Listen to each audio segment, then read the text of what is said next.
as they used to, let's say, 30, 40, 50 years ago. Yeah. The whole industry, television, journalism, radio, it's changed throughout the ages. It really has drastically. Well, it's changed because it's a magazine now. When cable TV came into vogue, like by the late 70s, so now you're competing with CNN and MSNBC and Fox and all these cable networks. Way back when, it was just CBS and ABC and NBC, and that was it. And they had to sound good, and it was broadcast. Now it's all cable. So the broadcast networks have to sound as entertaining as the cable networks, and none of them sound great. So, it's a whole different world. Yeah. But you never know. It might change for a positive, You never know. I hope so. Without getting political, you see what's going on in Washington. That's another area that's changed. So until that changes around, the networks, whether it's radio or television, they're going to follow the same thing.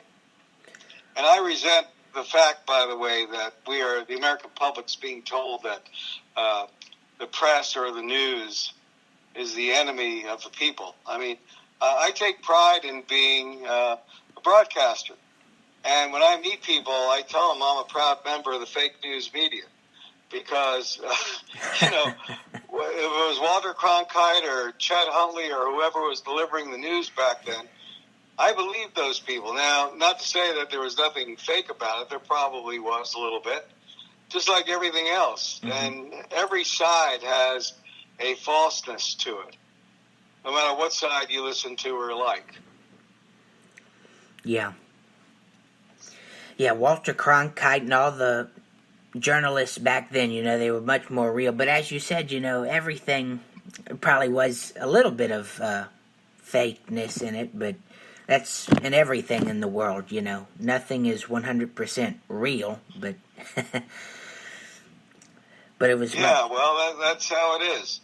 And like I say, automation, too, and syndication has killed a lot of it. My show is a local show, and even though we stream on the internet, I don't consider it a syndicated show. It's a local show. And but today, a lot of radio stations will run syndicated programming because they don't pay for it, or they pay very little for it. And they don't have to hire a local host, and they can run some of their commercials through that time slot. And that's why they do it. And unfortunately, I think local radio has lost a lot of presence. And I don't know about the market that you're in, but Knoxville, Tennessee, where I'm at, which is the 72nd market in the country, it's not a big market, but it's not that small. A lot of people I talk to here, it's like, well, we listen to satellite radio, and God forbid that they listen to AM radio. They didn't even know what AM is. It's like I have to tell them. Like the Bible. First there's the Old Testament, then the New Testament. So you have AM and FM, and now I have to explain the difference as to how that works. It gets into a whole discussion of things. So a lot of people today want this instant gratification. They're willing to pay for it.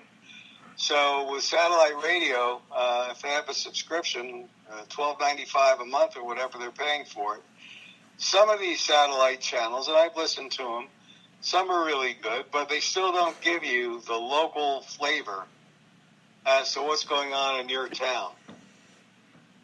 So if you're in New Orleans or Memphis or whatever city you're living in, it's not the same as a local host talking about, well, here's what's happening today, and, let's talk about this event that's happening locally in town or other things that are coming up.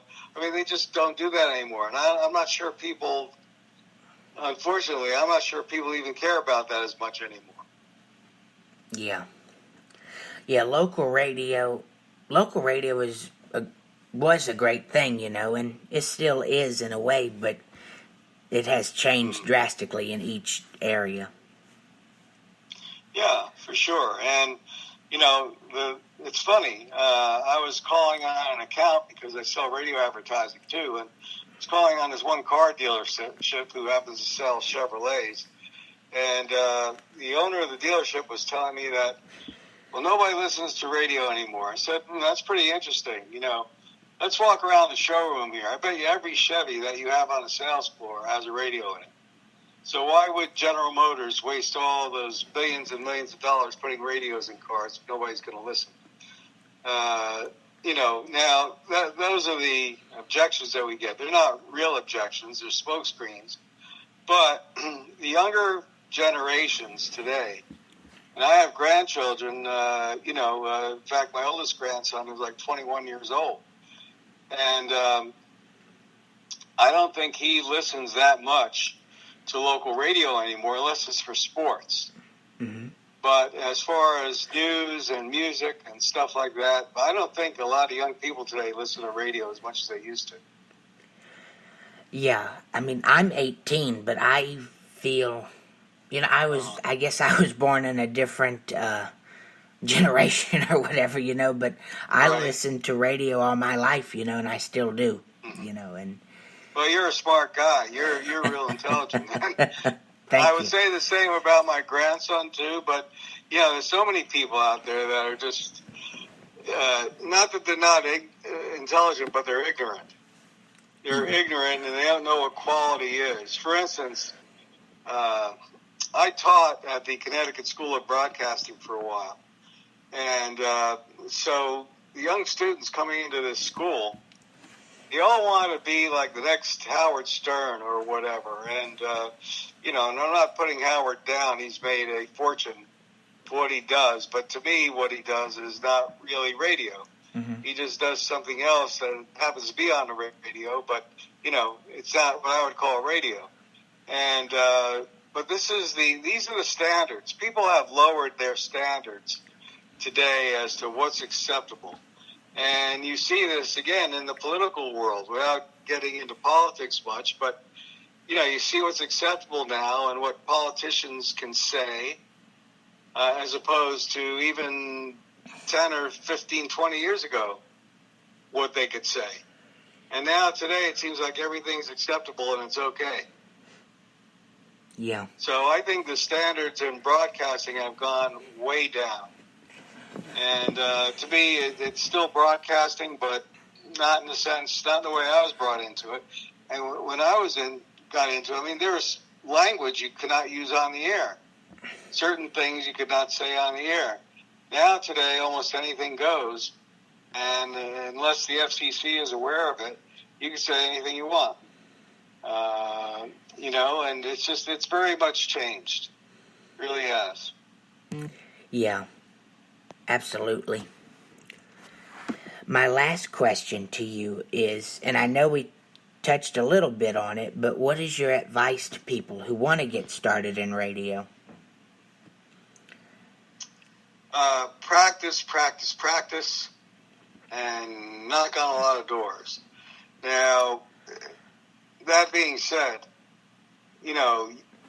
knocking on doors, I'll take the latter part of that statement. Knocking on doors these days is going to be a lot tougher because almost every radio station that I could think of locally here either does not have an opening or will not create an opening.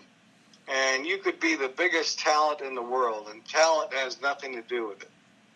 Now, it's always been a political thing, whereas if you get to know somebody and they'll give you a break, they'll give you a favor and stuff like that. But generally speaking, if they want to get into radio to make money, it's almost impossible. That's what I thought. When I first got into it, it was like, oh boy, this is a real glamorous business. I didn't know what anything was. And I started working on radio, and I realized, oh my God, I'm not working at NBC. I'm working in some little broom closet somewhere. So you don't do it for the money. And maybe if you're lucky, the money will come. But you do it because of the love of broadcasting, the fact that you want to be in front of people. And the theater of the mind, which is another thing which I think is real important, too. Theater of the mind. We paint a picture on the air. And for the most part, people don't know what we look like or the surroundings, what kind of a studio we have or anything like that. And but you're saying something that attracts that listener. And now every time you're on the air, if the listeners, if you're good, they have loyalty to you. I mean, I've run into people who I've met even in different parts of the country that recognize my name. Like, hey, we used to listen to you in West Palm Beach, Florida way back when, or whatever. And I ain't been on the air there in some time. So radio's a small world. Even though it's a big world, it's still a small world, too. But getting into it these days, if you have a desire, certainly you go for your pursuits and, try to make it happen.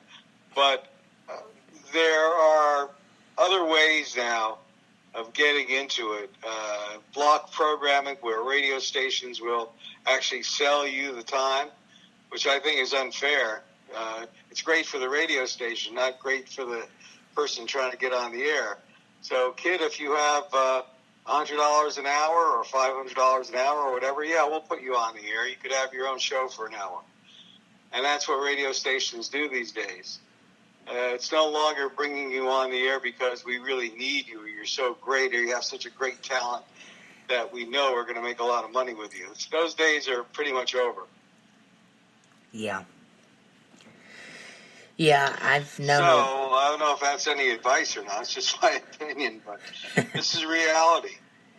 Yeah. It was never an easy business to get to make it. Now, today, it's much more difficult to make it. And I would say become diverse. Besides trying to work in radio, get into production work more, because with production work, somebody somewhere can utilize your skills and talents a lot more than just on the air. So whether it's working for a production company, a film company, maybe a TV station if you can get a job doing producing somewhere, that type of stuff. But radio in and of itself is...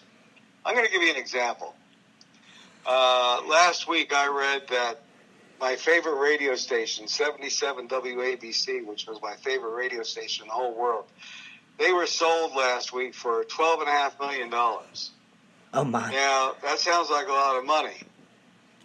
10 years ago, that same radio station probably could have sold for $50 million or $100 million.